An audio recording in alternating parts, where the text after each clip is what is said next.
Вітаю ўсіх сябры. Гэта канал АБА, Асацыяцыі беларусаў у Амерыцы. Мяне завуць Воля. Вітаю ўсіх з сонечнага Дэтройта, які вось тут ззаду мяне на малюнку. Гэта чарговы выпуск літаратура і кава. І сёння у нас у гасцях адзін з заснавальнікаў не толькі аўдыёвыдавецтва Audiobooks by, але і адзін з заснавальнікаў гэтага праекта, менавіта літаратура і кава, ганаровы сябр АБА Мікіта Белаглазаў. Вітаначкі, Мікіта. Вітаю, Воля, дзякуй, што запрасіла, і да, вітаю ўсіх з таксама сонечнай Варшавы, таму што у нас сёння таксама плюс 30. Так што не ведаю, як у вас там у Дэтройце, у нас зараз цёпленька таксама хапае. І я б хацела гэтую сустрэчу пачаць. Я ведаю, што аўдыёвыдавецтву твайму 5 гадоў, але таксама летам вось якраз гэтага года спаўняецца 3 года і нашаму праекту. І я бы хацела расказаць трошкі пра гісторыю нашага праекта, які таксама асацыюецца і з сумнымі навінамі. Вось першай нашай гераіняй праекта, ідэю якой быў запрасіць якраз Мікіта і беларусаў Сан-Францыска, была Святлана Курс ці Ева Віжнавец. Вось Мікіта, беларусы Сан-Францыска вельмі хацелі размаўляць з пісьменнікамі, яны запрасілі Святлану, і настолькі нам усім спадабалася гэтая гутарка. Святлана, вы ведаеце, была шчырай, адкрытай, і сама Святлана сказала, што я не люблю інтэрв'ю, я люблю вось хадзіць на такія размовы, дзе ты аднолькавы, дзе ты як бы адзін з аднаго, з усіх, такі як усе. І вось гэтая гутарка сапраўды такая прайшла ў інстытутнай атмасферы, і Мікіта сказаў: Воля, давай рабіць далей, таму што людзям спадабалася, мне спадабалася, і гэта важная тэма збіраць разам пісьменнікаў і чытачоў. Вось, і я бы хацела распачаць гэтую сустрэчу з вось такой хвіліны маўчання. Сёння якраз у Варшаве развіталіся са Святланай Курс, таму давайце ушануем яе памяць. Я зараз падзялюсь малюначкам і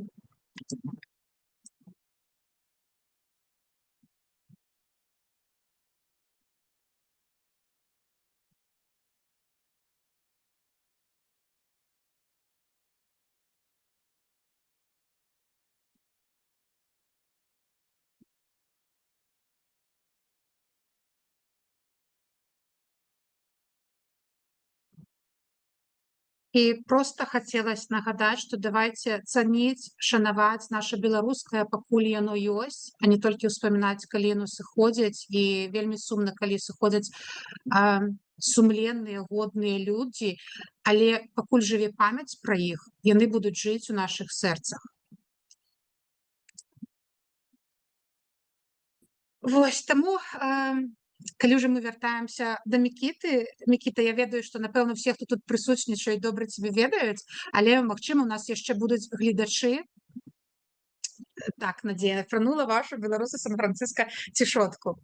Але яшчэ будуць людзі, якія скажуць: а хто такі Мікіта Белаглазаў? Ты не вельмі публічны чалавек, таму ці можаш ты распавесці, чым ты займаешься, акрамя таго, што ты стваральнік аўдыёвыдавецтва, адкуль ты з Беларусі? Вось трошкі такое пра сябе біё. Да, напрыклад, меня зовут Микита. Я складана пісаць сябе. Па-першае, беларус. Я амаль 10 гадоў прожыў у Каліфорніі, недзе з 2013 по 2024. Ось, і вось некалькі гадоў таму пераехаў у Варшаву, дзе зараз жыву. Сам па сабе, праграміст, працую вось раней у Гугле, зараз працую у кампаніі Waymo, якія жыхары Сан-Францыска добра ведаюць, таму што машыны паўсюль там ездзяць зараз. І паралельна з гэтым займаюся такімі каля беларускімі праектамі, як ты сказала, Audiobooks by. Гэта адзін, наверное, самы мой вялікі праект, які пачаўся ў 2021 годзе. Мы пачалі рабіць і выдаваць аўдыёкніжкі. І пакуль я быў у Сан-Францыска, таксама актыўна ўдзельнічаў у жыцці Сан-Францыска, якую Надзея так вядзе. Я дапамагаў, чым мог, і ўвогуле там быў часткай той суполкі актыўна. Так. Да, не ведаю, што яшчэ дадаць. З Беларусі ты з Менску.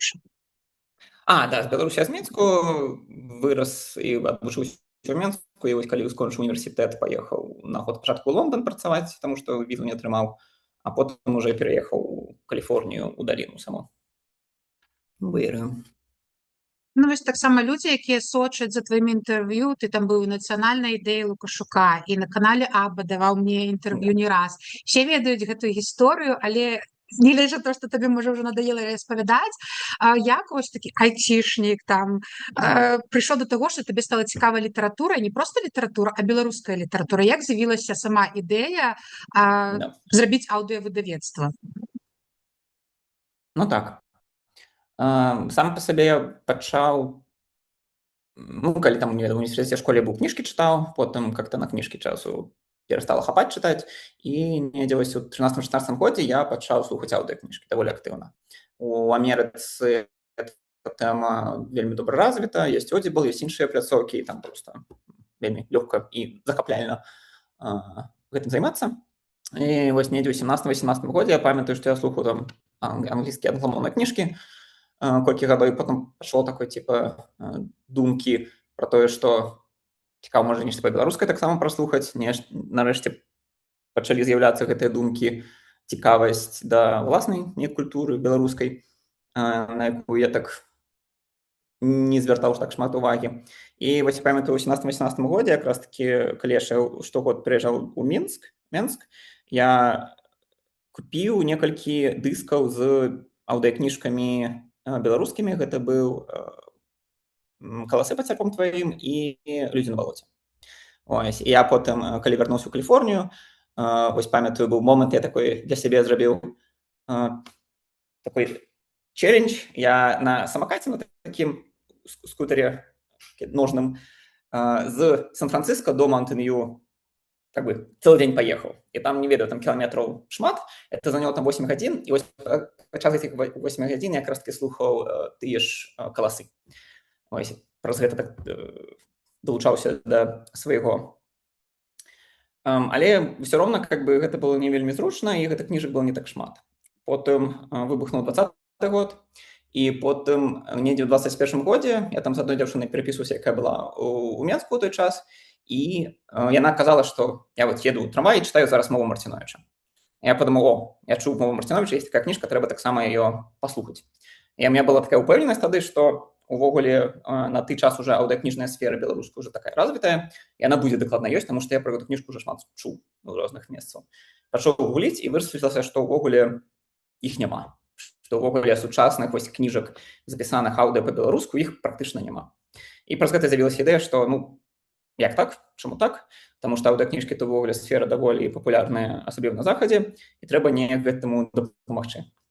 І праз гэта з'явілася такая амбіцыйная, троху наіўная ідэя: давайте пачнем самі запісваць аўдыёкніжкі, пачнем іх прадаваць, і вось выдаўцы, якія выдаюць беларускія аўдыёкніжкі, якім зараз аўдыё не вельмі цікавае, таму што яно не акупаецца, оно не вельмі эканамічнае, і яны ўбачаць, што аўдыёкніжкі насамрэч класныя і акупаюцца, і яны самі пачнуць іх запісваць.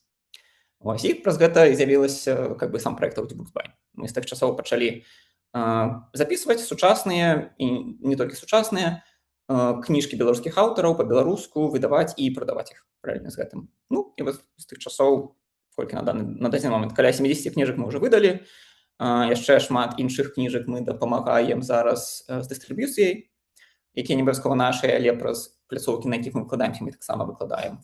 І вось паціху далей ідзем, выкладаем ўсё больш новых кніжак. Так, я так разумею, я памятаю, што мне распавядаў «Мову Марціновіча» вы так і не агучылі тады, а якая была першая кніжка, якую вы агучылі? «Мову Марціновіча» мы так не агучылі. Не памятаю чаму. Там што пісаў, там трошку было складана кантакты знайсці. Ось. Першую кніжку, якую мы агучылі, выклалі, гэта былі «7 камянёў» Шэйна, Алексея Шэйна. Это фэнтэзі, такое дзіцячае, падлеткавае, беларускае. І вось мы запісалі і выдалі першую кніжку, яна яшчэ была бясплатная. Ось. Дарэчы, таксама яшчэ можа важна азначыць, што я паглядзеў, 5-я кніжка, якую мы выдалі, гэта была «А што ідзеш? Нет». Это быў «Шлях добрай сволачы» Евы Вежнавец, Святлана Курс. Ось, я памятаю якраз такі, як я тады быў у ЗША, я з ёй перапісваўся, наконт правоў дамаўляўся, яна была не супраць, яна была толькі за, каб кніжка з'явілася. І там яшчэ была цікавая такая рэч, што сама кніжка «Шлях добрых сволачаў», она выйшла ў 2008 годзе. Это было вельмі даўно, і асобніку ўжо ні ў кого не было. Ось, я перапісваўся з, так, выбачайце, не памятаю, донько, які нашай Нівай быў галоўным рэдактарам. І таму што ён гэтай кніжкай бы займаўся, я перапісваўся з ім, каб атрымаць недзе электронную версію, каб можна было з ёй потым агучыць кніжку. І ён сказаў, што электроннай версіі няма, таму што з тых часоў да іх прыйшоў КДБ, адрабралі ўсю тэхніку, і гэта ўсё недзе зараз у нейкім там падвалах КДБ, уся гэта тэхніка ляжыць.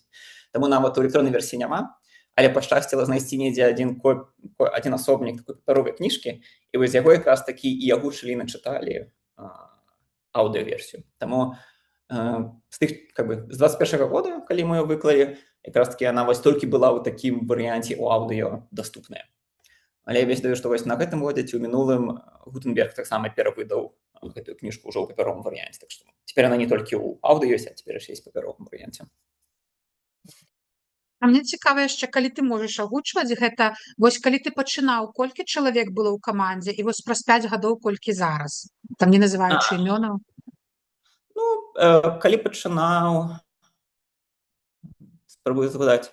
Ну, ёсць людзі, якія агучваюць менавіта праз агучку, якім мы там дамаўляемся. Я там насамрэч не так шмат і удзельнічаю, а менавіта ў сваёй камандзе, якой займаецца прасоўваннем, быў хлопец, які сайт дапамагаў рабіць, з якімі на пару рабіў. Ось мы сайт зрабілі, ён ужо там потым, што там, дзеці з'явіліся. Ось такое. І ёсць яшчэ две вось дзяўчыны на партайме, якія дапамагаюць менавіта з прасоўваннем, там соседкі вядуць. Так што вось прыкладна ў такім невялічкім фармаце мы гэтыя 5 гадоў і працягваем існаваць. Так што вось 3-4 чалавека, ёсць яшчэ там хлопец адзін, які дапамагае з візуаламі, там з вокладкамі і з іншымі такімі дызайнерскімі штукамі, калі нешта трэба трошку задызайніць. Вось я звяртаюся, вельмі такі надзейны працавіты хлопец, з якім вельмі прыемна працаваць. А я памятаю, што калі мы з тобой размаўлялі, таксама это было 2 гады ці 3 таму, можа нават ужо і 3. Ты казаў, што гэта на той момант не вельмі была прыбытковым, што ты вельмі шмат сваіх там грошай укладаеш і зараз што чакаеш, калі табе вернецца. Так як зараз сітуацыя, ці ёсць зараз якіясьці плюсы? Я б сказаў, што хутчэй не. Сітуацыя прыкладна такая, як была недзе 2 гады таму. Канешне, тыя надзеі, якія былі ў 21 годзе, што ў нас такая пачнецца моцная хваля такой цікавасці да беларускай літаратуры, культуры, аўдыакніжак, і яна проста там закланей дапаможа вось акупіцца ўсяму гэтаму, яна ўсё ж такі не здарылася. Тым больш у нас нашы аўдыакніжкі, яны прадаюцца па большасці не ў Беларусі. То есть, калі глядзець на продажы, то большасць продажаў ідзе там з Польшчы, вось ЗША і іншых краін, самой Беларусі ідзе даволі мала продажаў. І таму пакуль што это не акупаецца, это хутчэй такой дабрачынны у нейкім сэнсе праект, хоць камерцыйны, але дабрачынны. І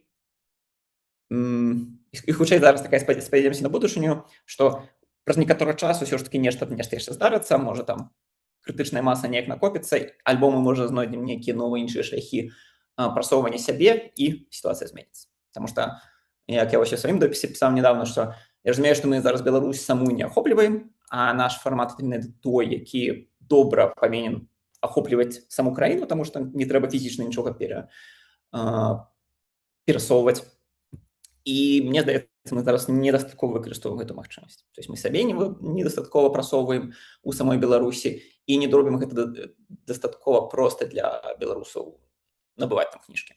Таму што у нас дагэтуль толькі адна платформа, праз якую Беларусі можна набыць, і яна такая, нават не ведаеце, там ёсць руская мова. Она хутчэй будзе такая англійская мова, можа быць польская, і не ўпэўнены, што там нават карыстальнікам з Беларусі зручна будзе з гэтай платформай працаваць скоба. Але я яшчэ памятаю такую рэч сказаў на нашай гутарцы, што ты будзеш рабіць гэта ўсё, пакуль не знойдзецца той чалавек, які будзе рабіць лепш за цябе. Так вось я хачу сказаць, Мікіта, што годы ідуць, а ніхто лепш так і не робіць, а толькі ты сябе удасканальваеш. І мне падаецца, рост відавочны, колькасць кніг расце. Вельмі шкада, канешне, што няма гэтаму такога спросу, як хацелася, але я бачу вялікі прагрэс у тваёй працы, таму я не ведаю, наколькі цябе сіла працягвае, таму што як бачыш лепш ніхто не робіць зараз. Ну, з гэтага пункту гледжання, вось мы недзе гадоў 3-4 таму з Крысцінай Дробыш рабілі званок з дырэктаркай, не памятаю імя, Абук. Это украінскае аўдыёвыдавецтва, якія якраз такі записываюць свае аўдыёкніжкі, выдаюць, плюс яны яшчэ, у них свая апка, і ўвогуле яны там как бы такой, мне здаецца, ва ўкраіне, магчыма, адзінае такое буйное аўдыёвыдавецтва.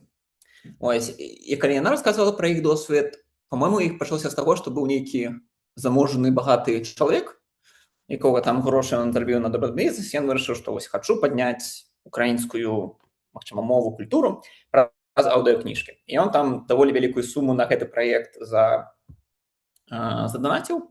Пачалася вось эта фірма стала, яны і апку зрабілі, і кніжкі записывалі. І потым яны там недзе гады 3-4 ось працавалі. Таксама было складана, потым вайна пачалася ва ўкраіне, і яна сказала, што тады праз гэта яно давало моцны штуршок увогуле іх развіццю. Але вось на тым прыкладзе там просто быў чалавек, які даволі вялікую суму адразу даў, каб гэты праект можна было взять так і моцна паехаць. Плюс і ў іх, канешне, яшчэ трошку ўсё ж такі ва ўкраіне зручней з прасоўваннем украінскага. Нам, канешне, зараз у Беларусі беларускае прасоўваць не так просто, я б сказаў бы. І вось так. Так што у мяне такая трошку ёсць надзея, пальчыкі трымаю, што, можа быць, таксама з'явіцца нейкі актыўны, заможны, багаты беларуска, і то таксама вырашыць праз аўдыёкніжкі неяк, а давайте не будзем так неяк мы там паціхонечку рабіць, а давайте вялікую суму, вялікую зробім моцную прамоцыю, моцную каманду, і праз гэта, можа быць, яшчэ. Хто ведае, можа нешта такое і адбудзецца. Так што так, какие-нибудь беларускі мільянер. Не, мільярдэр, да. Потому што ў Каліфорніі мільянер гэта яшчэ бедны. Беларускі мільярдэр. Калі нас ты глядзіш, калі ласачка, да. Мы цябе чакаем. Сябры, уключайцеся ў нашу гутарку, давайце каментары, задавайце пытанні. Я проста хацела яшчэ нагадаць, што акрамя вось я на пачатку пачала з таго, што Мікіта быў дзейны сябр АБА, зараз ён ганаровы сябр АБА, і ён датычны адзін са стваральнікаў менавіта гэтага праекта літаратура і кава, але таксама Мікіта яшчэ адзін з ініцыятараў такога праекта па перакладу амерыканскіх аўтараў на беларускую мову. Вот дзякуючы яму выйшаў марсіянін у супрацы з выдавецтвам Гутенберг і Аўдыёбукс гучылі гэта вось і АБА выдала, так што дзякуючы Мікіце гэта здарылася. Таксама зараз мы з Мікітам дапамагаем працягу гэтага праекта, але ўжо мы не аўтары, а мы просто такія дапаможнікі. Вось настолькі адзін беларус Амерыкі натхніўся марсіянінам перакладам, што ён сам пераклаў наступную кнігу Энді Уіра, праект Ава Марыя. Хто бачыў, вось нядаўна выйшаў фільм, мне фільм вельмі спадабаўся. І вось зараз яна там у апрацоўцы гэтая кніга рэдагуецца, Аба зрабіла збор, дапамагла набыць правы, таму я нават скіну спасылачку на збор, калі хто захоча там далучыцца, дапамагчы ці проста падзяліцца вось такой нагодай, што ёсць, калі ласка, далучайцеся вось. Так, Ігор, рука. Я як выдаўца зацікавіўся, што называецца механікай там стварэння распаўсюду.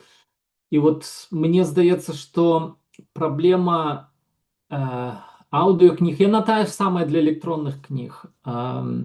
Гэта адсутнасць нашай уласнай інфраструктуры. Мы вымушаныя карыстацца тым, што здаецца усім даступнае, там і Google Books, там Apple Books і так далей. Але мне здаецца, што гэтыя платформы чамусьці яны для беларусаў не працуюць, нават для беларусаў у замежжы. Яшчэ раней, калі толькі мы стваралі скрынапрэс, там у першыя нейкія першыя часы я думаў, што гэта ўсё з-за таго, што беларусы толькі выехалі, прызвычайныя там да нейкіх да расійскіх платформаў, там купляць электронныя кнігі, там купляць аўдыёкнігі, прызвычаяцца, асімілююцца да іншай сітуацыі. Але вот гэтага не адбываецца. І я сам не ведаю адказаў на гэтае пытанне, але інтуітыўна, назіраючы за тым, што людзі як бы самі не кажуць, не даюць адказаў, чаму яны кажуць, што яны хочуць электронныя кнігі, а ў той жа час іх не купляюць, я думаю, што гэта хутчэй падказвае пра тое, што ў нас няма гэтай інфраструктуры, каб гэта лёгка зрабіць на умовах, на якіх самі нашыя суайчыннікі хацелі б гэта рабіць. Вось. Таму я б сказаў, можа быць, хутчэй пытанне не ў маркетынгу, а у тым, каб вялікія грошы стварылі нейкую вялікую рэч. А яшчэ тое, што і тая самая сітуацыя ў нас, канешне, з продажамі кніжак у Беларусь, тая самая, што і у вас з аўдыёкнігамі, электронныя кнігі, здавалася б, можна купіць з Беларусі, людзі не купляюць. Я думаю, што там таксама некалькі прычынаў. Думаю, што людзі баяцца плаціць карткай, плаціць замежным платформам, бо ў Беларусі ўсё вельмі проста правяраецца і кантралюецца. Проста людзі, калі пачытаць Снайдера, як ягоная кніжка называецца, пра тыранію, on tyranny. Адзін з ягоных урокаў, які ён кажа пра дыктатарскіх рэжымаў, што людзі у гэтых рэжымах, яны працуюць яны жывуць на абгон, яны падсвядома думаюць, а што заўтра рэжым прыдумае, каб пакараць. І людзі проста сёння гэта легальна купіць электронную кнігу, а заўтра гэта, а што калі заўтра мяне пасадзяць? І таму, можа быць, выйсці, я не ведаю, наколькі гэта магчыма, спрабаваць шукаць нейкія шляхі праз іншыя краіны. Казахстан, Расія, я не ведаю, ці гэта магчыма прадаваць кнігі праз там. Так, для нас, магчыма, адна з такіх... Наш сайт заблакаваны ў Беларусі, мы не экстрэміст, але сайт заблакаваны яшчэ з 21-22 года. І я думаю, праз гэта, канешне, таксама, калі там хтосьці заходзіць на яго, ён заблакаваны, то не буду чакаць на усялякі.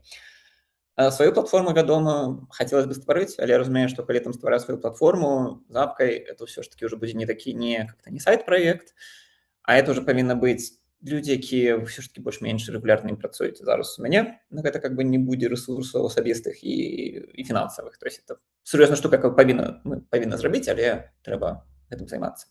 Праз іншыя платформы я разумею, што ў Беларусі папулярныя, наколькі я ведаю, ты ж Яндекс кнігі, магчыма, хто у нас там яшчэ быў, Літрэс.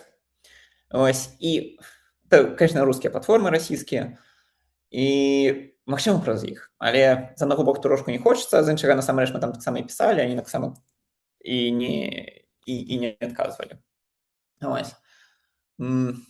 Таму да, складана. Конечно, разумею, што на самой Беларусі ўсё ж такі пацікавіцца беларускім, гэта зараз часта небяспечна. Прынамсі, можа адчувацца небяспечна, і гэта моцна, я думаю, тармазіць. Магчыма, калі яно ідзе самой Беларусі знутры, калі гэта неяк адчуваецца, што яно ідзе самой Беларусі, магчыма, это па-іншаму адчуваецца. А мы наўрад ці зможам себе пазіцыянаваць, як мы такія прям з сабой Беларусі нешта робім, все равно будзе адчуванне, што мы неяк за мяжой жывем, існуем. Я думаю, это будзе даваць такое адчуванне экстрэмізму, нават калі яго афіцыйна няма.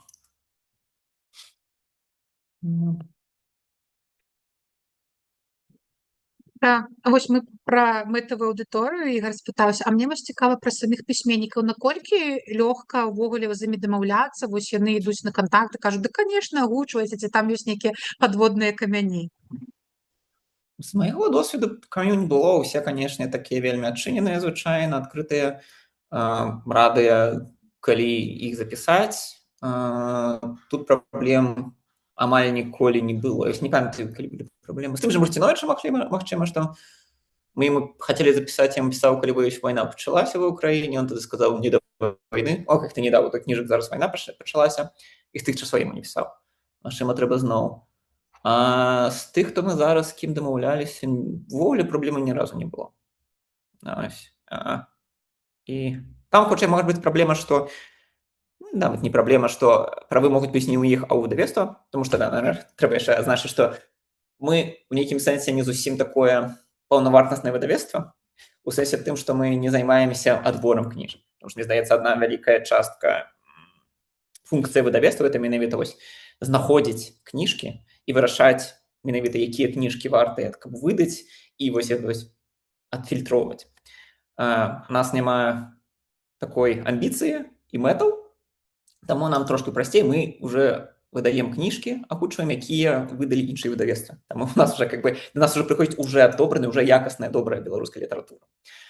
І тут, хутчэй, уже часта проста з выдавецтвам трэба дамаўляцца, можа быць, правы ў іх, тады з імі дамаўляцца. Але з выдавецтвам таксама праблем ніколі не было. Вось з Ігарам некалькі мы кніжак выдалі, выдавецтва Скарына, і з іншымі выдавецтвамі таксама, і з хто у нас там, і з кнігаўкай, з Янушкевічам і з Гутенбергам, шмат з кім уже там некалькі кніжак іх выдавалі.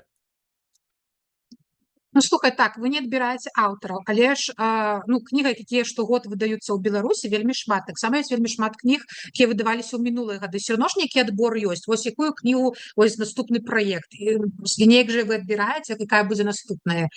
Як вы адбіраеце? Ну, что ты делаешь, что отбираем, так не... У нас няма ніякага такого працэсу пастаўленага.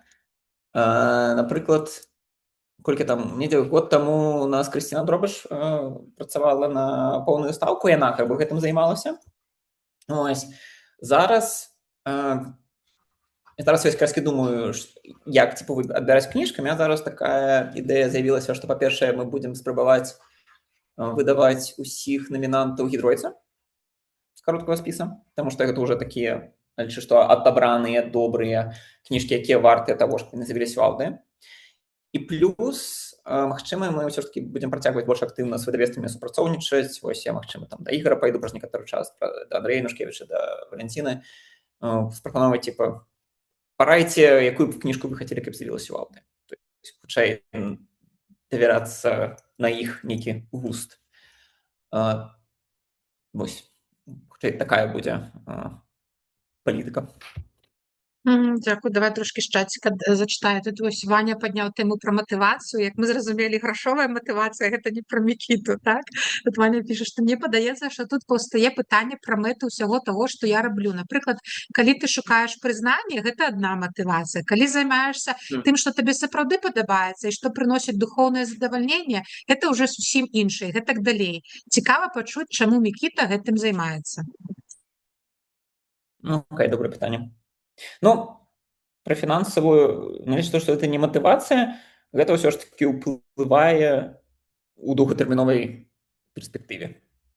Калі там уже 5 гадоў робіш, і ты разумееш, што гэта хутчэй такой праект, на які ты грошы свае аддаеш, не толькі свае, але свае таксама, што хочацца, каб яно ў нейкі момант ўсё ж такі, у нейкі плюс-мінус 0, і было адчуванне, што яно акупаецца, таму што праз гэта адчуванне, што яно в нейкім сэнсе таго варта. То есть, калі яно само сябе можа падтрымліваць, тады яно патрэбнае, скажем так. І у меня, конечно, асабістая прычына, чаму я, як спачатку казаў, займаюся, таму што я слухаю аўдыёкніжкі, гэта адзіны варыянт, як я спажываю ўвогуле кніжкі, і я хачу больш слухаць беларускую. Таму я хутчэй у вялікім сэнсе для сябе гэта раблю, каб мне было што слухаць. Такую больш эгоістычная матывацыя, што я хачу, каб мне было цікава. І прызнанне таксама хочацца, але разумею, што можа быць, у будучыні, калі будзе, калі ўсё зменіцца, калі мы там все вернемся ў Беларусь, тады будзе больш цікава. Таму да, ось, это добрае пытанне, што ж падтрымлівае цягам усіх 5 гадоў. Я думаю, у вялікай ступені падтрымлівае тое, што мне самому гэта для сябе патрэбна. Я там гэтым карыстаюся, мне гэта цікава, таму я хачу, каб гэта працягвалася.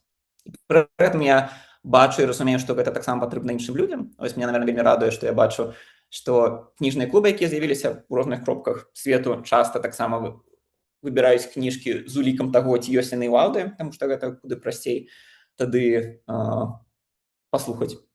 Ось, я разумею, што праз гэта таксама трошку так далучыўся вось да гэтага руху, зрабіў гэта прасцей іншым людзям. Так, дзякуй за адказ. Пачытаю яшчэ трошкі каментароў. Вось Оля піша: згодна наконт таго, што людзі баяцца плаціць карткамі. Калі мы зрабілі спампоўку адной з нашых электронных кніг бясплатнай, было даволі шмат спамповак з Беларусі, каля 200.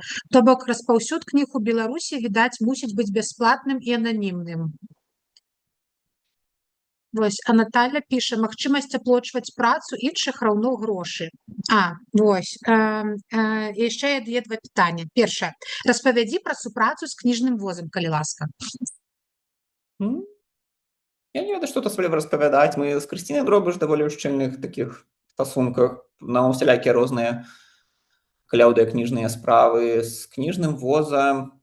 мы хутчэй яшчэ адзін іх дыстрыб'ютар. То есть, калі нешта выкладаюць, мы абавязкова на сваіх сайтах выкладаем, плюс, магчыма, некаторыя з іх кніжак можам таксама праз тыя дыстрыб'ютараў таксама выкласці. Напрыклад, калі яны запісалі «Галасы па церпом тваім», то вялікай вельмі працу яны зрабілі цудоўную, і мы таксама выклалі іх на тых пальцах, што ў нас было. Аўдыокніжныя пляцоўкі плюс падкасты.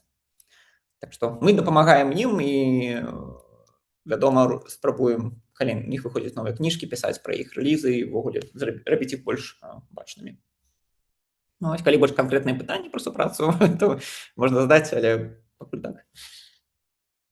Так, а ці ёсць, яшчэ одно пытанне ад Наталі, ці ёсць кніжны клуб, які абмяркоўвае кнігі неспадзяванкі? Сябры, хто вось зараз паглядзець і не ведае, што гэта такое, вельмі цікавая рубрыка ў Audiobooks.by, якую я люблю. Кожны месяц яны выкладаюць кнігу, якая называецца «Кніга неспадзяванка месяца». Яна не падпісаная, вы не ведаеце ніяк называецца, ні аўтара, вы пачынаеце слухаць, і потым з цягам вы ці дагадваецеся, што гэта за кніга, ці, напрыклад, вы праслухоўваеце, не здагадваецеся, але потым Audiobooks уже там аб'яўляе, што гэта была такая-то кніга.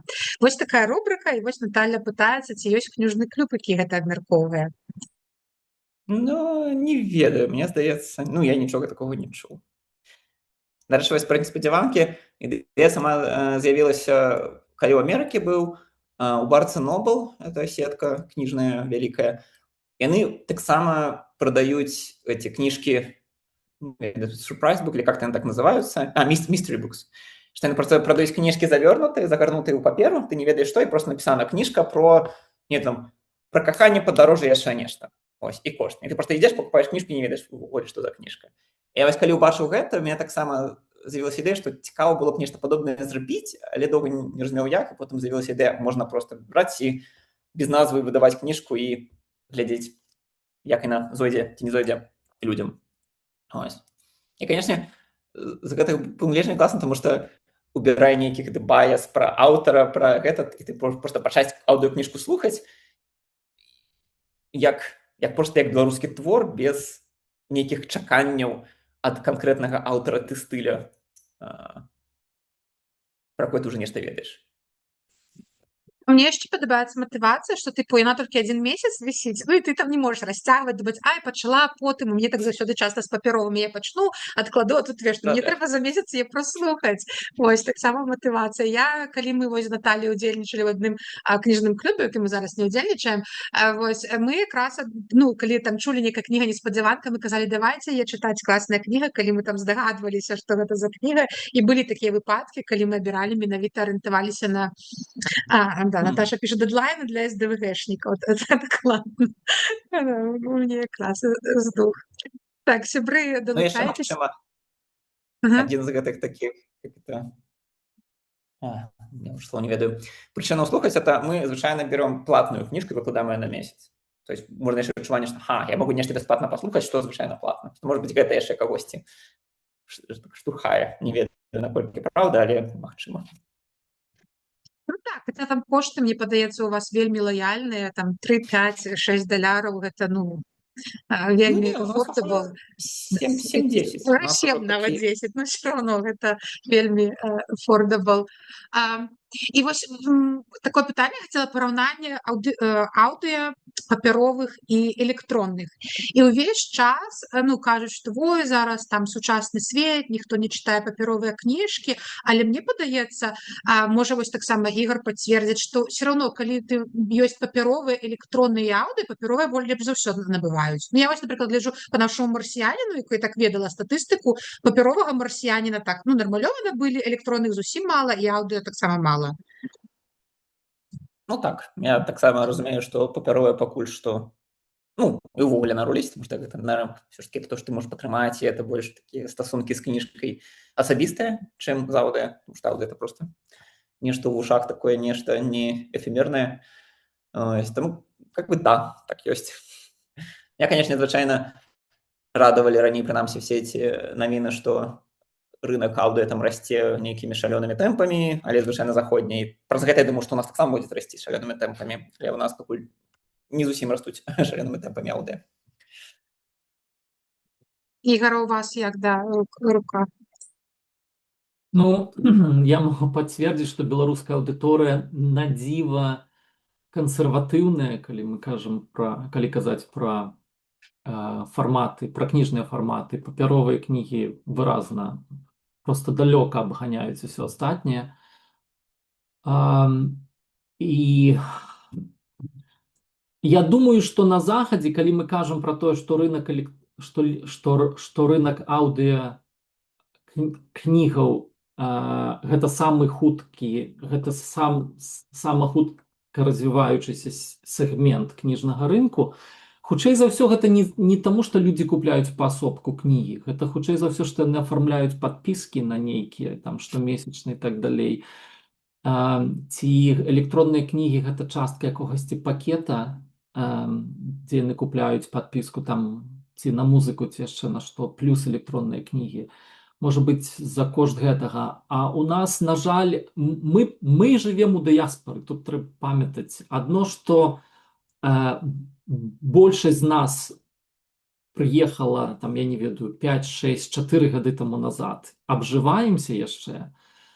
І гэта у людзей проста ў саміх няма інфраструктуры нейкай жыццёвай такой, прасторы сваёй жыццёвай, прасторы рабіць свабодныя нейкія рэчы і так далей у многіх выпадках. І другая рэч, што мы сябе знаходзім у новай культурнай сітуацыі, і людзі проста прыглядаюцца, прызвычайваюцца, і таму нейкія такія больш глобальныя, фундаментальныя праекты, яны яшчэ не з'явіліся, я не ведаю, ці яны з'явяцца ў дыяспары, тому што дыяспара ж гэта вельмі такая хісткая сітуацыя. Сёння нас шмат, а праз 3 гады большасць, там, ці значная частка асімілююцца і ці пачнуць чымсьці яшчэ займацца.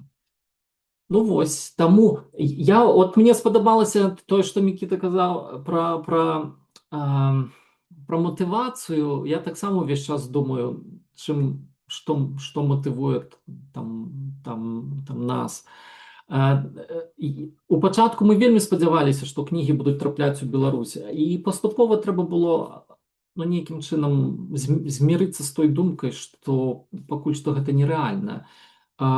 Я думаю, што у нейкай ступені, у значнай ступені, тое, што Мікіта робіць, гэта спрацуе, гэта можа спрацаваць у будучыні, але ніхто не ведае, як гэта ўсё адбудзецца.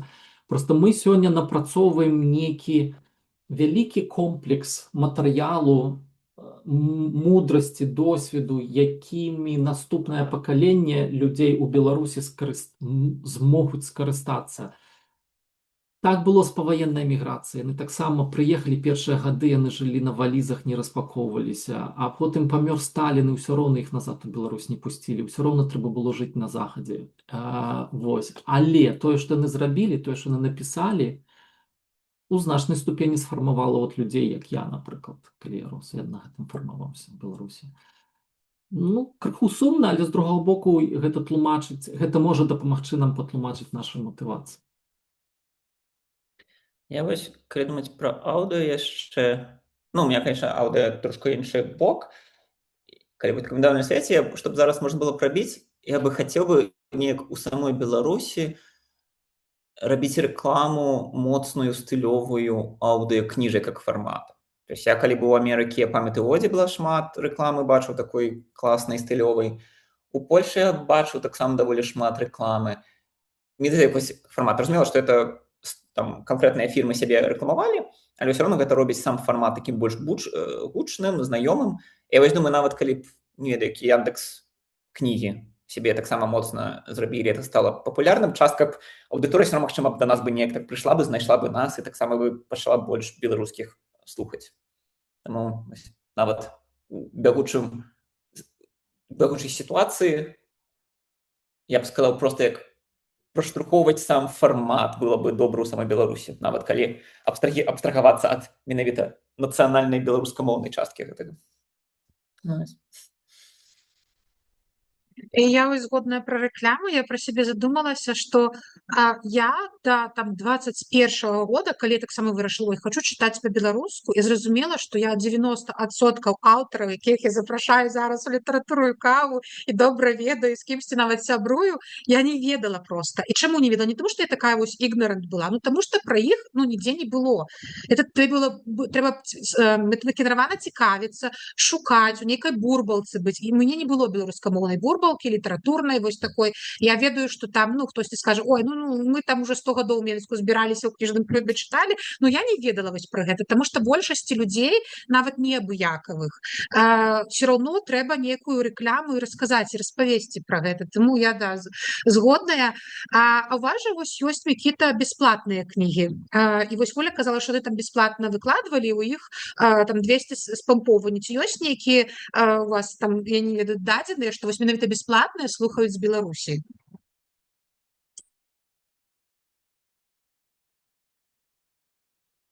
У нас трошку складана, таму што дадзеныя, якія ў мяне прыходзяцца з дыстрыб'ютараў, яны больш дадзеныя па платных кнігах па продажах.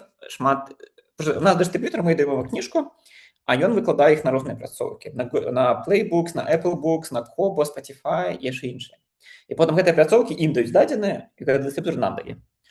І вось, мне здаецца, гэтыя пляцоўкі, яны часам не адсочваюць статыстыку па бясплатных кніжках. Таму толькі некаторыя з тых платформаў даюць статыстыку па бясплатных, але ўсе даюць статыстыку па платных. Таму дадзеныя такія вельмі ненадзейныя. Мне падаецца, ну, калі з такіх бясплатных кніжак, я памятаю, якія ў нас добра зашлі, гэта былі аўдыёкніжкі Быкова. Таму што мы выклалі, і мне падаецца, там нейкі навучальны год пачаўся, і ў нас было на том же Ютубе праслухоўванняў шмат. Наверное, таму што дзеці вучні пайшлі і пачалі слухаць, таму што трэба па праграме. Вось, калі так глядзець з нашых статыстыкі, вось у мяне ёсць, у нас з бясплатных самыя папулярныя — это «Дзікае паляванне Карля Стаха», якое мы выклалі, і «Кароткая гісторыя Беларусі». Это, кстати, дарэчы, у топе праслухоўванняў. А потым ужо ідуць платныя. Потым ідзе апошняя кніга пана А, «Мая школа», «Шлях дробнай сволачы» і «Па што ідзеш, воўча» і іншыя. Так што так, вось как бы ёсць, да, некалькі такіх кніжак топа, бясплатныя, прычым такія класіка беларускай літаратуры. Я яшчэ хацела ізноў трошкі назад, раз у нас тут ёсць 3 выдаўца. Я хацела таксама пытанне ў Олі спытацца. А вы свае кніжкі ніколі не думалі аўдыё рабіць англамоўныя? Думалі і пачыналі таксама запісваць, і нават з Мікітам ужо размаўлялі наконт менавіта запісу «Дзвюх душ». Вось, і трэба будзе Мікіта нам вярнуцца к гэтай тэме, мне здаецца. Бо мы тут у нас уже катастрафічна нічога не паспяваем. Конечно. Так, сябры ремарачка, гэта была Оля Яноўска, заснавальніца амерыканская ўжо канадыйска-беларускага выдавецтва Грунвальд. Вось таму заходзьце, Оля таксама выдае беларускія кнігі на ангельскай. Я вось недавно набыла себе шляхціца завальню, думаю, таксама буду чытаць дзецям. Мае дзеці ўжо па-беларуску такую літаратуру не зразумеюць, у іх такая даволі павярхоўная беларуская мова, таму але яшчэ не распачалі, але гэта уже туду лісце ёсць. Так што дзякуй, Воля, за гэта. І я вось таксама вельмі добра разумею матывацыю Волі, якая мне блізкая, што вельмі шмат у эміграцыі, як мы ўжо жывем у эміграцыі, і незразумела, ці будуць нашыя дзеці і ўнукі размаўляць на беларускай, але вось быць датычнымі да Беларусі дакладна будуць, і вось нават праз вось такія пераклады. Таму удзячная ўсім выдаўцам, якія працягваюць гэту тэму. Мікіта, мне яшчэ да цябе такое пытанне. Вось 5 гадоў існуе твоё аўдыёведавецтва.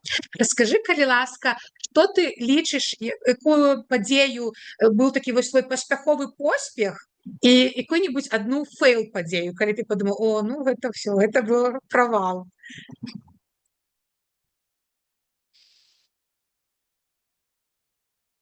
Ну, я думаю, я зараз недавно писал допіс, якраз наш день народзінаў, і там я адзначыў паспяховы поспех. З паспяховых поспехаў, ну, сам факт, што мы запісалі 70 і выдалі аўдыокніг, і большасць з іх платных. Для мяне, інакшым 5 гадоў назад я бы і не падумаў бы, што такое будзе. Гэта была бы меня вельмі здзівіла, ўразіла мяне 5гадовага назад, не ведаю, як это правильно вымавіць. Плюс мяне вельмі радуе, што мы не толькі свае аўдыокніжкі выдаем, а што мы яшчэ займаемся дыстрыб'ютарамі іншых кніжак. Ось, напрыклад, мы выдалі усе аўдыокніжкі, якія рукі дацягнуліся Радыё Свабода. Мы з імі падпісалі дамову недзе 4 гады таму, 3 гады, і потым мы выклалі іх аўдыокніжкі праз дыстрыб'ютары на розныя пляцоўкі. І вось калі прыйшоў Трамп такі, сказаў, што Радыё Свабода, все, канец. Некаторы час гэтыя аўдыокніжкі увогуле, якія былі ў іх на сайце, зачыніліся і засталіся толькі нашыя. І ў той момант я быў вельмі класна, што мы іх зрабілі, таму што у іх шмат такіх аўтабіяграфічных кніжак, запісаных самімі людзьмі, якія пра сябе расказваюць, такіх значных дзеячоў беларускай культуры, вельмі класных, цікавых, важных, мне падаецца, каб яны захаваліся і каб іх людзі маглі паслухаць. Это адзін з такіх іншых поспехаў. Што яшчэ? Мы рабілі вось 2 серыі народнай аўдыокніжкі, калі мы бралі аўдыокнігі, і якія запісваліся, агучваліся рознымі беларусамі з розных краін. Мы разбівалі кніжку на кавалачкі, і кожны з кавалачкаў, хтосьці непрафесійна, сидя дома, недзе там пад хоўдрай, записывает. Вот мы все скомпоновали в одну книжку и выдали. То есть это был такой вельмі цікавый, классный, супольный проект. Вот, другая книжка это была «Мальцы выходят из-под контроля», якую как раз таки Ігор и выдал першапачаткова, а мы зрабілі такую аўдыонародную. То есть это был такі проект незвычайны, я не ведаю, ці ў свеце такія раней былі, потому что ў ім, атрымліваецца, прынялі удзел беларусы з розных краін, з усяго свету. У нас там были прыклады, разумела, што з США былі людзі, з Паўднёвай Амерыкі, былі людзі з Украіны. Там хтосьці пісаў, што вось у меня тут зараз как-то там сирены уключиліся, там не могу записывать. Зразумела. Вельмі, конечно, сумна, вось, але такія незвычайныя абставіны. Вось гэты праект. І яшчэ я пачаў адзначыў, да, марсіяніна, якога ты, Волю, згадала, таму што, наколькі я ведаю, гэта быў першы выпадак, калі беларуская аўдыокніжка адначасова выйшла ў 3 фарматах. Для мяне гэта было важна, таму што дагэтуль мы заўсёды как-то ігралі, не ведаю, гулялі, як па-беларуску сказаць, кетчап. А тут мы как бы зрабілі так, што новая кніжка выйшла адразу ў аўдыо з іншымі фарматамі. Для мяне гэта асабіста быў такой важны этап. Вось, з фейлаў... Ну, з фейлаў складана сказаць. Ну, фейл, как бы, што мы яшчэ не акупаемся. Я тут, конечно, можна не зусім, как бы, скажу, што это асабісты фейл, это просто недооцаніў сітуацыю. І іншых... Я б сказаў, магчыма, асабліва не. Магчыма, я хацеў бы, каб нашы народныя аўдыокніжкі больш іх прыслухоўвалі. Чым што яны былі вельмі цікавыя, вельмі для саміх удзельнікаў, але вось для слухачоў яны менш розгаласу адшукалі. Але там, правда, і аўдыокніжкі такія былі больш, я б сказаў бы, на тэмы няпростыя. Там, напрыклад, і тыя ж мальцы выходзяць з-пад кантролю менавіта на тэму такого ЛГБТК камьюніці, што ўвогуле, мне здаецца, у нас у Беларусі ўсё яшчэ складаная тэма. Таму там зразумела, што многіх слухачэй могуць не прыняць гэтыя кніжкі, таму што яны яшчэ не падтрымліваюць іх. Вось, і першая таксама была про мова 404, якраз такі гісторыі дыскрымінацыі беларускай мовы. Таксама такая не самая простая для прослухоўвання кніжка. То есть это не да, якую, пойду нешта лёгенькае паслухаю, не, там таксама так пачынаеш слухаць, такой сразу становіцца не вельмі радасна. Ну, вось так. Ну, ось тут у Наталі пытанне, якое я таксама хацела задаць. Ці плануеш яшчэ народныя кніжкі? Ну, пакуль не. Магчыма, павінна з'явіцца нейкая, па-першае, такая кніжка, якую вось адчуванне, што вот это вот ідэальна пад фармат народны. Класна бы зайшоў. Па-першае, гэта. Па-другое, это ўсё ж такі часу на гэта высілку трэба вельмі шмат. Я, например, недооцаніў. Мы за это першую зрабілі, ладно, там шмат часу. Потом другую думаю, можа, ведаем, як рабіць. Другую зробім. Там, здаецца, яшчэ нават не было, чым першую. Ось. З такіх ідэй у меня калісьці была ідэя, але ніколі рукі не дайшлі. Было бы цудоўна увогуле, каб беларускі паразмаўлялі са сваімі бабулямі, дзядулямі, запісалі іх, зрабілі з імі такое, ведаеце, як інтэрв'ю пра жыццё, пра іх гісторыю, запісалі іх на аўдыё, магчыма, выдалі на відэа. Вось. І гэта неяк ацыфравалі, зрабілі з гэтага такія цікавыя, невялічкія, можа быць, жыццяпісы. І потым, магчыма, вось з гэтага можна было б зрабіць такую народную. Ну, это увогуле такі вельмі вялікі праект, на які трэба і, магчыма, далучаць і прафесійных людзей, якія змогуць, напрыклад, з такім аматарскім аматарам дапамагчы падрыхтаваць нейкія пытанні, потым скампанаваць то прыгожую нейкі аповед, і каб гэта можна было цікава слухаць. Але вось ідэя сама, што, магчыма, усім важна з сваімі бабулямі, дзядулямі проста паразмаўляць і запісаць іх, каб гэта проста засталося. Мне здаецца, это даволі шмат уже я чуў, і мне здаецца, у гэтым ёсць нейкі вялікі патэнцыял, проста гэтым трэба неяк заняцца і прыгожа аформіць. Так, ну ось тут пытанне у Івана. Зыходзячы з размовы, у мяне ўзнікла пытанне наконт беларускасці беларуса. Ці ўзнікла ў вас калі-небудзь думка разам з тэматычнай камандай распрацаваць нешта кшталту практычнага дапаможніка? Як стаць беларусам 10 крокаў? Не ў сэнсе паходжання, а ў сэнсе носьбіта беларускай культуры, гісторыі, мовы, каштоўнасцей таго, што фарміруе беларускую ідэнтычнасць. Цікава пачуць вашыя думкі. Ну, мне здаецца, цікава пачуць думкі ўвогуле ўсіх, хто тут у нас на звонке. Таму што у меня, у меня такіх думак не было. Таму што для мяне гэта хутчэй оно неяк прыйшло само неяк так арганічна, калі вось па 30 год стала, тады неяк нешта ўнутры пачало цікавіцца гэтым. І 20 год гэта, канешне, вельмі моцна паскорыў. Вось, таму не ведаю, ці нейкі дапаможнік раней бы трошка дапамог, і гэта трэба было мне самому гэта дарасці. Так што у меня адчуванне, што тут нейкае само шмат залежыць ад нічога ўнутранага, якому, магчыма, трэба даць час, каб яно з'явілася. А так, у меня такіх думак не было. Мне заўсёды пытанне тыпу, а суддзі хто? Хто вырашае крытэрыі беларускасці? Калі я там пачытаю ў інтэрнэце крытэрыі беларускасці, цябе дзеці не размаўляюць па-беларуску, ты не беларус. Так мяне можна выкрэсліваць там па 10 пунктах уже. Вось. Таму мне падаецца, беларус той, хто лічыць сябе беларусам. Всё, для мяне гэта вот эти адказы. Нейкіх там крытэрыяў, пунктаў. Я памятаю, у кагось это было, типа, што для іх крытэрый это беларус той, у якого баліць за Беларусь. Вось я, магчыма, з гэтым згодны. Асабліва зараз, пакуль у нас ёсць за што балець, калі вось тебе больш-менш рэгулярна баліць, калі ты ўвогуле застаешся, разумееш, што адбываецца, то вось такі для мяне крытэр. Такі не самы пазітыўна, але пакуль такі. Ну, як бы нам сумна не было, ўсе нават є бацькі, гэта таксама беларусы. Вось, таму і гэты можна паставіць пад пытанне крытэр. Ну, вось, дарэчы, з такіх, магчыма, поспехаў такіх нядаўніх, чым я ганаруся, што вось мы запісалі, выклалі амаль усіх намінантаў кароткага спіса гідроід мінулага года. То есть у нас зараз будзе Занзібар выхадзіць, які ўзяў лаўрэат мінулага года, і застанецца толькі гульні Цірцэй. Вось зараз таксама там з Ярославам Іванюком размаўляю, ці можам яшчэ і яе ў аўдыё зрабіць, то ўвогуле увесь кароткі спіс будзе ў аўдыё. І для мяне будзе такі асабіста вельмі радасна, што такія вось кніжкі усе будуць у аўдыё. Я вось хацела, думаю, ну што, уже мы там все-таки мір, это жвачка.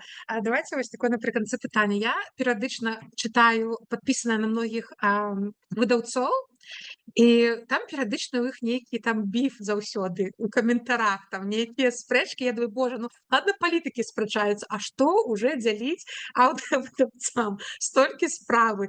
І Мікіта так расказвае, я са ўсімі сябрую, я з тымі выдаю. Ці былі ў цябе якія-небудзь там менавіта з аўдыёвыдаўцамі, увогуле, што тут аўдыёвыдаўцы, што можна дзяліць паміж сабой? Скажыце, што там увесь час нейкія такія таксічныя каментары адзін аднаму пішуць? Іншыя, не пра вас, не пра прысутных. Не, былі такія рэчы, напрыклад, калі мы нешта выдаем, і кагосьці не пазначылі, хаця павінны пазначыць, альбо з нейкімі памылкамі. Вось. Напрыклад, я памятаю, калі мы выдавалі апошнюю кнігу Пана, яе выдалі Весна, Сергей Шупы і Янушкевіч. Вось. І мы пазначылі толькі Янушкевіч. І разумела, што как бы Сергей так типа, гаспадарства у нас таксама. Вось, ты разумееш, што гэта можа пакрыўдзіць, і вось такія рэчы былі. Калі мы там кагосьці не так адзначылі, быў такі цікавы момант, амаль такі, да, быў цікавы момант, які не дайшоў да канфлікту, але такі быў трошку. Мы у некаторы час, у нас з'явілася ідэя, што мы хацім запісаць аўдыёкніжкі, выбраныя не намі. І вось каму мы пыталі, каго запісаць аўдыёкніжкі, гэта было розных СМІ. Мы ў нашай Нівы запыталі у Новага Часа, таму што мне ў іх вельмі падабаліся увогуле іх артыкулы. І Новы Час нам прапанаваў, што яны хацелі б, каб мы выдалі аўдыёкніжку Міколы Дзядка. Фарбы паралельнага свету, по-моему, так. І вось мы уже напісалі бацьку, дамовіліся з ім, уже збіраемся запісваць, і нам піша, выбачаю, не памятаю імя, але жанчына, якая была рэдактар гэтай кніжкі, кажа, типа, ну, што вы тут робіце, увогуле, якое вы маеце права, і мы тут самі ўжо гэтыя кніжкі збіраемся рабіць. Уже, ну, увогуле планавалі рабіць. Ось. Што вы тут такое робіце? І там быў такі амаль канфлікт, таму што мы ўвогуле не ведалі, што яны робяць, што яны збіраюцца рабіць, але мы там даволі хутка дамовіліся, што без праблем, мы рады, калі вы будзеце рабіць, потому што они ўвогуле рабілі не адну кніжку, а ўвогуле усю серыю гэтай літаратуры ў аўдыё. І мы дамовіліся, што мы дапаможам ім распаўсюдзіць, што яны запішуць, у сябе, магчыма, таксама недзе выкладуць, плюс мы яшчэ распаўсюдзім праз нашыя крыніцы. І вось такі патэнцыйны канфлікт мы смаглі так разруліць і зрабіць больш такім добрым супрацоўніцтвам. А так, канфліктаў, акрамя гэтага, да не. Мне здаецца, больш не было.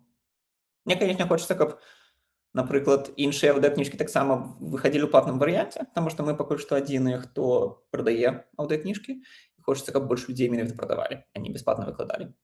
Ось, але гэта такія больш філасофскія пытанні, што лепш для беларусаў і Беларусі увогуле.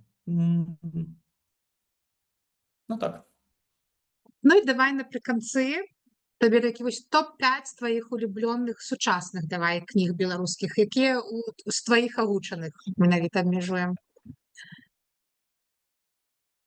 Зараз. Так, я зараз паспрабую знайсці. Пам-пам-пам.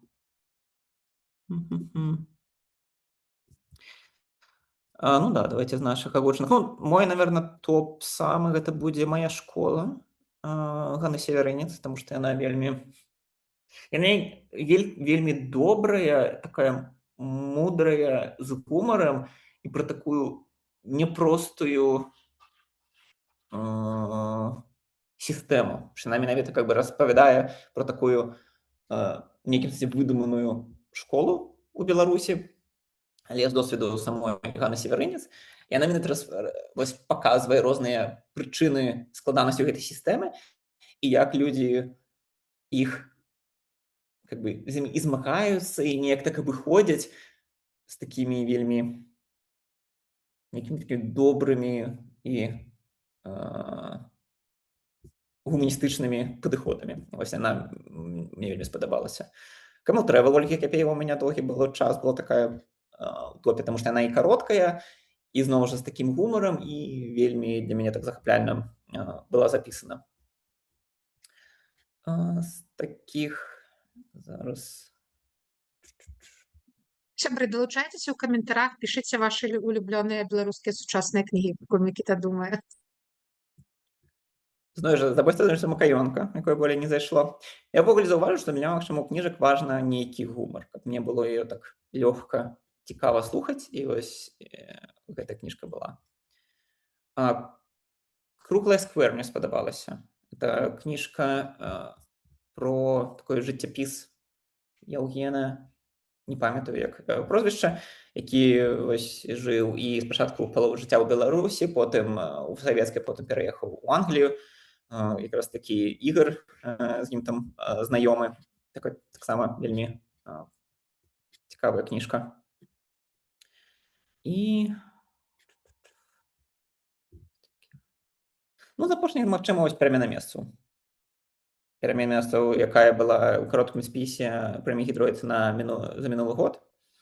Таму што там хоць сюжэт такі, да, такі не самы у нейкім сэнсе ён уже паўтараецца, таму што такая сюжэт «Перамены месцаў» людзьмі быў, але вось у беларускіх рэаліях так цікава апісаны і такі не банальны. І вось мне яна таксама вельмі зайшла. Ну, магчыма, ўсё. Мне, конечно, мне шмат кніжак спадабалася, но вось калі там 4-5, то вось гэтыя хай будуць. Я якраз, дарэчы, чытаю «Перамена месцаў». Вось. Ну, пакуль яшчэ не буду казаць, «Меркаванне палоў» прачытала, але мне вельмі заходзіць, таму што я вельмі доўгі час жыла ў Гомелі, я навучалася ў Скарыне ў Гомелі, і таму таксама ўсё родненькае, там жыла ў Алатаве, там падзеі, там. Я люблю, калі кніжкі, ну, неяк з тымі месцамі павязаныя, дзе ты жыў. Вось, там цікава. Хаця, ой, «Забойства на вуліцы Макаёнка», я жыла на Макаёнка. Вось. Мне не вельмі спадабалася. Увогуле, мяне, наверное, што трошку прыемна здзівіла, ну, до таго, як я пачаў вось кніжкі выдаваць, я больш слухаў англійскіх, англамоўных, і там, я б сказаў, бы, мне где-то там было 50-50 таго, што мне падабаецца, не падабаецца. То есть шмат чаго мне, как бы, ну, нічога, але не тое, каб я прям захапляюся. А калі з беларускі пачаў слухаць, мне амаль усе падабаюцца. Ёсць некаторыя, там некалькі не даслухаў, некаторыя неяк не пайшлі, але ўвогуле мне амаль усе цікава слухаць. Хаця у мяне чаканне такое было, што ну, беларуская літаратура больш меншая за англамоўную літаратуру, і там будзе больш такога, што мне не зойдзе. А ўвогуле амаль усё ва ўсім я нешта магу знайсці для сябе добрае, цікавае і да, тое, пра што хочацца далей слухаць. Ну, ось «Дубовыя яблычкі», я памятаю. Я ось якраз пісала Ігору, што трэба яе запрасіць, бо якраз яшчэ не запрашалі ў літаратуру «Каву Вольгу». А мне ніхто не пытаўся, але я скажу, што менавіта вось агучка, як агучка, мне вельмі спадабалася, як былі зроблены свінні. Вось Крысціна Дробыш, яе каманда, ўся проста, ну, такая была асалода слухаць. У мяне была папяровая, яна была, і я думаю, буду чаргаваць. Калі б там штосьці гатую, буду аўдыё, калі папяровую, але мне настолькі спадабалася агучка, што я да папяровай не дакраналася. А яшчэ я вельмі люблю ўсю агучку, што робіць Сергей Шупа. Ну, для мяне ён проста бог агучкі, яго голас, я гатова. Мне ўжо не важна, пра што кніга, а асабліва «Сабакі Еўропы» увогуле моя любимая, улюблёная ў усім свеце кніга, і калі яшчэ я гучу Сергей Шупа, то это просто, як это сказаць, стралой в стралу попала. Ось. Мне цікава, таму што, ну, у него стыль свой у Сергея Шупы, але вось я ведаю яго як чалавек, як агучвае Бухарэвіча. Бухарэвіч свой стыль такі, які так завалаквае у такім сэнсе, я б сказаў бы, для мяне часта сумна, таму што кніжкі таксама такія непростыя. Ось, і таму я памятаю, калі вот тую ж плошчы перамогі слухаў, там, канешне, таксама слухаеш, там неяк апускаешся з гэтым галоўным героем, і как-то тебе не можа выпусціць вот этот нейкая роспач, куды ён себе зацягвае, і как-то такая не вельмі радаснае пачуццё, але ён тебе зацягвае туды. І таму я так трошку у нейкім сэнсе ўжо апасаюся, калі чую агучку шу, потому што я адчуваю, што зараз будзе нешта такое непростае, што цябе так пакіне уражаным і, магчыма, больш сумным. Вось.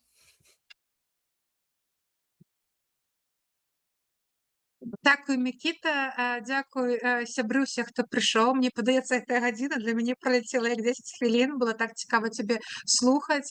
Яшчэ раз далучаемся да ўсіх віншаванняў. Ты вялікі малайчына, я цябе не раз сказала, перадаю асабіста, што ты мой асабісты натхняльнік. Я вось калісьці паслухала Мікіту, і з якім вось такім ён, я для будучыні Беларусі хачу ўсё гэта рабіць, і гэта часткова мая матывацыя, чаму я гэта ўсё раблю, таму што, можа, калісьці гэта вось спатрэбіцца для кагосьці гэта будзе карысным. Таму дзякуй, сябры, заставайцеся з намі. Вось тут далучаюцца. Дзякуй, Мікіта. Яшчэ 100 гадоў, хай праца жыве і пасля цябе. І пра прызнанне, мне падаецца, вось менавіта, каб аўдыёдавецтва, гэта вось такое першае беларускае. Я ведаю, там кніжны воз робіць, камунікат выдае, але менавіта вось гэта першае, таму ты дакладна застанешся ў гісторыі. Дзякуй усім, да пабачэння. З вами была літаратура і кава, Воля Бромен, канал Аба. Пакуль. Дзякуй.